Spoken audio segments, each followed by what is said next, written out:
obviously our first year of high school, we're all kind of, didn't really exactly feel like high school for me, kind of, since we were still at point and whatnot. But then I remember sitting in Miss Hill's algebra class during 8th period and having adults from high school coming over and explaining to us what G-squared was. And I was like, okay, well, that sounds way better than what I'm doing now besides sitting in an algebra class. So I thought it was a good decision to go into G-squared. So for biology, our standards would be applying the knowledge of the cell, and we made our cell poster that we did as groups, and we also made a comparison to something that we deal with every day, and also our cell membrane. And we did our egg lab for that. So the structure and the function of the cells relate to my poster because we had to find something that we kind of use on a daily basis, and me and my partner Alyssa compared the cell and the function and whatnot to our drill sets for marching band. Also, for our egg lab,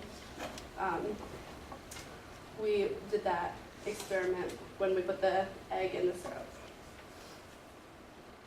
This is the poster. We drew out the cell after we researched and learned about it and learned all our parts. You can't exactly read all of it.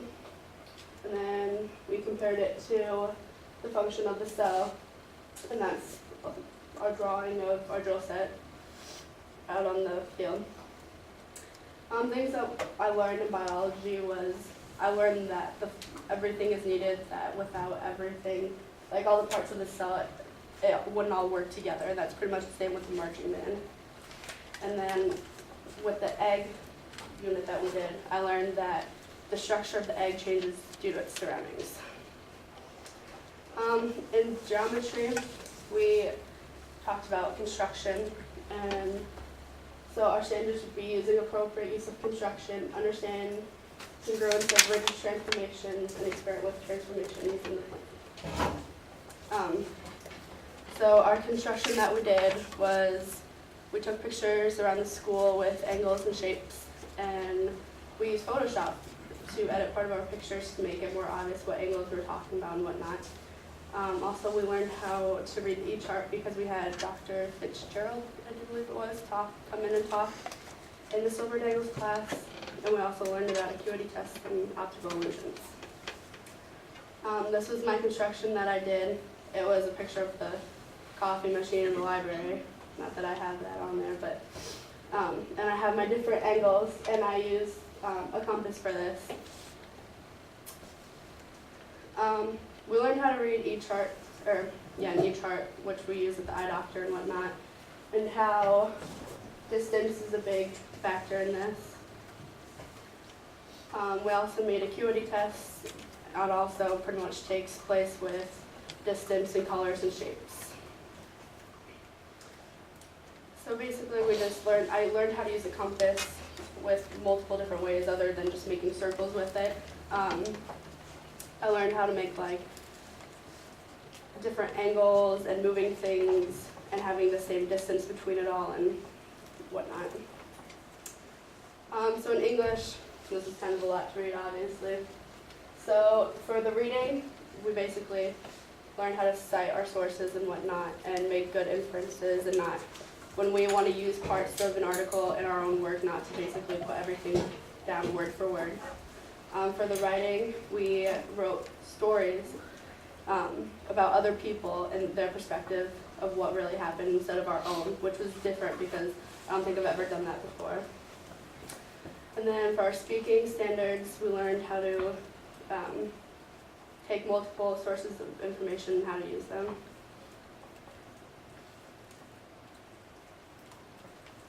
So this is my research bomb. I used that for when I was explaining, I think I skipped a slide. Okay, so this is kind of just explaining everything that I use. I use my research bomb for my reading standard and how you can't obviously just copy and paste everything. You have to put in your own words and also make sure that you cite your sources properly. our writing standard, I wrote a story about my mom and about a story that she used to always tell me about when she was a kid.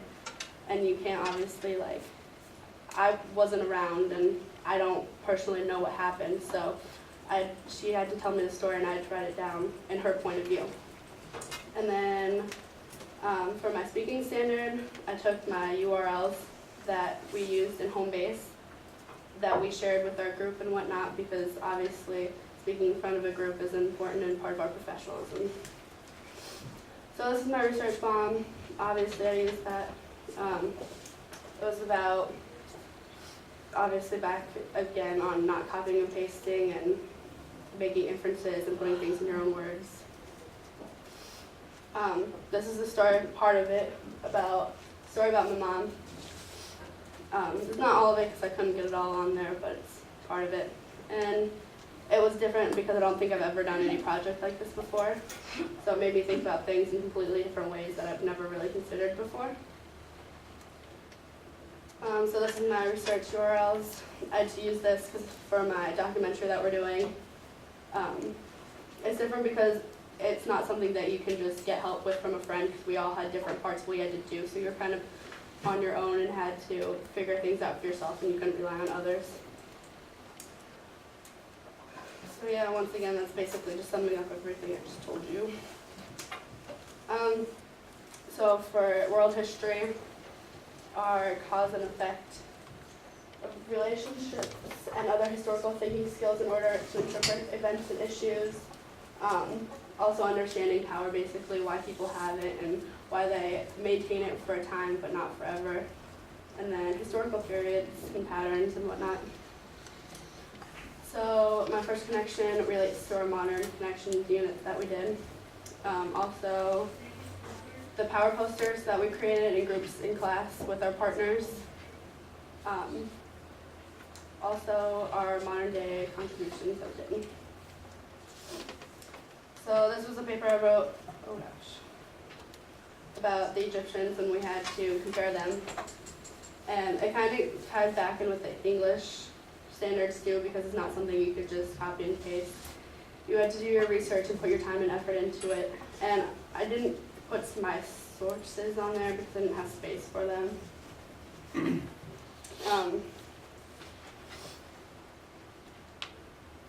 So this is the power I did. It's not all of them, but I had to compare ancient Egypt with modern day Egypt and whatnot. And so basically this whole thing taught me, it didn't really seem like a history class to me. It was, I mean, we still learned about historical things and whatnot, but it didn't seem so much like history to me. So for communications, one thing that we really need is professionalism. We need to dress appropriately, which I haven't changed yet. It's okay. Also, we need to be able to properly be able to talk to people. Like for our interviews, when you go and talk to people, you have to be professional and make eye contact and whatnot. You can't just be like inappropriate, because you have to be taken seriously and want to be professional. So a place where this was used was during our interviews, like I just said, in exhibition night too. Communication was part of it too. Definitely like in our groups, I know that if we don't collaborate well, things just don't go well because we need to all work together. So during exhibition night, one thing that I really learned from that was, even though you're nervous about it, because I know I definitely was, you need to take things seriously, but you also need to have fun with it, because it's not meant to be 110% serious, because you're supposed to have fun with it and not be so tense and everything. So yeah, my decision to join G2 I think was a good decision. I've liked everything that we've done in it so far. I mean, I think it was a good way of learning and thinking about things differently and whatnot.